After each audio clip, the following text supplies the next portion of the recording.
Welcome back to Whiskey Angels, the Cask Strength Whiskey Chaotic Podcast.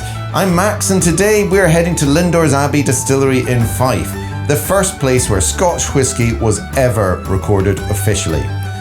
Coming up, we'll journey back to medieval Scotland and touch on the forgotten history of women distillers and explore the dark turn that saw their craft branded as witchcraft and discover how that famous 1494 reference to Friar John Cor at Lindores Abbey fits in with a larger story. Then I'll be chatting with Lorena Sabubre. Apologies if that's mispronounced, Lorena. Lorena is from Lindores Abbey Distillery, where we'll taste 3 exceptional whiskies from the very place where Scotch whisky was first recorded.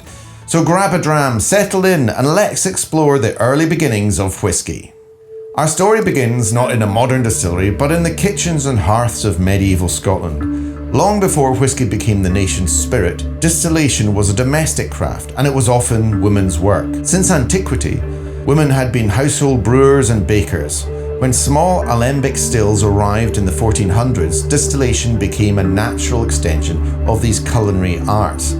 But here's something quite remarkable. The portable still itself traces itself back to the origins with Maria Hebrea of Alexandria, a female scientist and alchemist who invented the alembic still around 150 AD. Fashioning blown glass heads with copper bases, she created the precursor to the controlled spirit distillation process. In Tudor kitchens across Scotland and Britain, these small stills became commonplace. Women distilled malt spirits as potent medications, morning stimulants, and strong waters for social occasions. Some practiced as apothecaries, alchemists, and druggists. This was their domain, their expertise, passed down from mother to daughter alongside recipes for bread and ale. But this would change dramatically. Following the Black Death of 1348 and 1349 in the UK, male guilds came to dominate labour and craft trades, systematically excluding women. Royal houses and governments favoured these organisations with patents, privileges and access to capital. In Scotland, male surgeons and barbers were granted sole privilege to manufacture aquavitae in 1506 by James IV. But it gets darker. The distilling by women very much played into the hands of the witchcraft trials. During the rapid social, economic and religious transformation of the 16th century, approximately 60,000 women across Europe were killed as witches. And the most vulnerable were the women distillers. Their working tools became evidence of witchcraft. Cauldrons used to distill liquor, cats kept to control granary mice, and brooms hung outside to advertise ale. Distinctive tall hats worn at market stalls. These very symbols of their craft became their condemnation. But for now, let's go back to the 1400s, to that pivotal moment in whisky history. It's against the backdrop of male guilds and royal houses that we arrive at 1494 and find that famous first recording of Scotch whisky, an entry in the Exchequer rolls. 8 bowls of malt to Friar John Cor, wherewith to make aquavitae, made at Lindores Abbey in Fife. 8 bolts of malt, that's roughly enough to produce 1,500 bottles by today's standards. This wasn't experimental, this was production, likely for the royal court or medicinal use. And significantly, it appears just 12 years before those surgeons and barbers would be granted their exclusive privilege, marking the beginning of distillation shift from domestic craft to a male-controlled trade. But let's be clear, Friar John Cor's recorded work at Lindores doesn't represent where whisky began in Scotland. By 1494, distillation was already established enough to warrant official records. In townships, crofts and kitchens across Scotland, countless distillers, many of them women, were already practicing this craft. Their work went unrecorded, but was no less vital to whisky's story. And that brings us beautifully to today's tasting.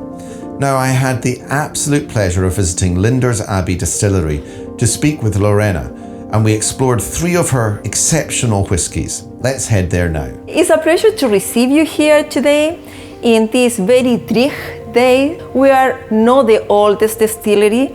We opened for business in 2017. But we actually got the earliest reference of whiskey making coming from this place. Wow, that is quite a pedigree, isn't it? 1494. 1494. Back in time, yes. But we are actually making a very good Scotch, trying to replicate what they mounted here more than 500 years ago, using the local barley, local water, which is being recognized as a very good whiskey. So we won awards and everything with a very good Scotch that I would like to. Well, shall we taste one of them and then we can come back to the story a little bit, because we've got a lovely selection. So tell me a little bit about the selection we've got here. So in front of you, your first glass, which is this one, Slange. Slange, ching ching. Oh, that was a very loud one. That was a very loud one. That was a glass shatteringly loud. Very nice. So it's actually our first bottle, our 1494 MCDXCIV. In Roman letters. At the time of the monks, they didn't have. I know, I saw this one. So what do you call it? Do you call it by the letters? We call it like a 1494 MCDXCIV. Okay, so the 1494. It's our first ever release. It's a combination of 3 different type of casks. Our award-winning New Make Spirit, aging for over 3 years in this cask, which are American Old Forester Bourbon cask, plus the red wine cask, the STR shaved, toasted, and recharged. The recharged, And also a touch there of Oloroso sherry bot. So all combined in different ratios, yet in the profile that will actually you will enjoy on the palate. It's 46% of alcohol on the nose. You can recognize the character of Lindores, which is creamy, mellow, fruity. But then, when you try it, Slange.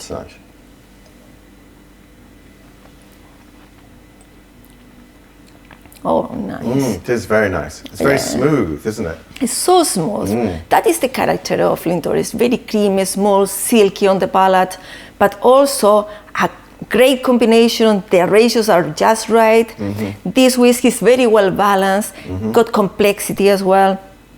We are using the Old Forester Bourbon. Those casks were behaving very well in the process of the maturation. See, when you assess the cask over the time of the maturation, we realized that these casks were behaving so well. They were giving me the notes that I was expecting to. So we got the vanilla, the caramel, and some citrus touches. Very elegant cask. It's a very good approach of the character of Lindores. I love the labeling as well. It's modern, but you can see it's set in history as well. If you go outside on the hill, you will see the bear riding a stag, just carved on the hill. And that is in our emblem here in Lindores. Right at the top, See, it's just, and actually the bear is not because we like bears. Bears is only because the first abbot in the abbey was called Guido and was the nephew of the abbot in Warwick. So the monks received as a present the shield of Warwick, and that was a stone in the original abbey. That stone, and it's in the local pub now called the Bear Tavern, which is nice. It's still in the local area. Got the connection still going. That's amazing. So next whiskey then. The next, I was choosing something that is connecting with the past as well. Is because the monks were coming from Tyrone Gardais in France, a very small village in just 100 kilometers from Paris in France. And thanks to the monks, we are here. We thought, this connection, they deserve a bottle. So our distillery manager got the freedom to buy a different type of cask at the time of when we were just starting. And we got the offer of wood coming from the Tyrone area. So the distillery manager said, yes, please. So we got this cask, and this one is this is the second in the series of annual releases. So you're doing Tyrone every year? Yes. So Tyrone 2024 was released for first time last year. This is our second release, and this bottle is, as you can see, all the presentations are same bottle, but this got a very high end, and I don't know if you can see there. On the top, you've got that beautiful. Oh, this beautiful engraving, and this is part of the wood that was in the cask. This is Tyrone Oak. Okay. And it's with a message saying, "May our roots be forever entwined. That's how lovely, a nice touch. Yeah. Beautiful. So the roots of the distillery is still echoed in the lid. Right, okay. Ready to try it? Let's try that one, yeah. So what strength is it? What is it? 49.4. Oh! Yeah, you wouldn't believe that, would you? Not from the smell at all, no. Yeah. But 49.4, why? Because, 1494, 49.4. But it's also working very well with the formula. It's not because only for that. Meant too much as well with the... Such a good sound. Yeah, crystal. That's really nice. You get the bite of the alcohol, but you get that lovely kind of... There's a richness, a smoothness, and it was kind of liquidy sugariness as well in there. Yeah, it's like a Muscovado sugar there, but also it's a longer finish.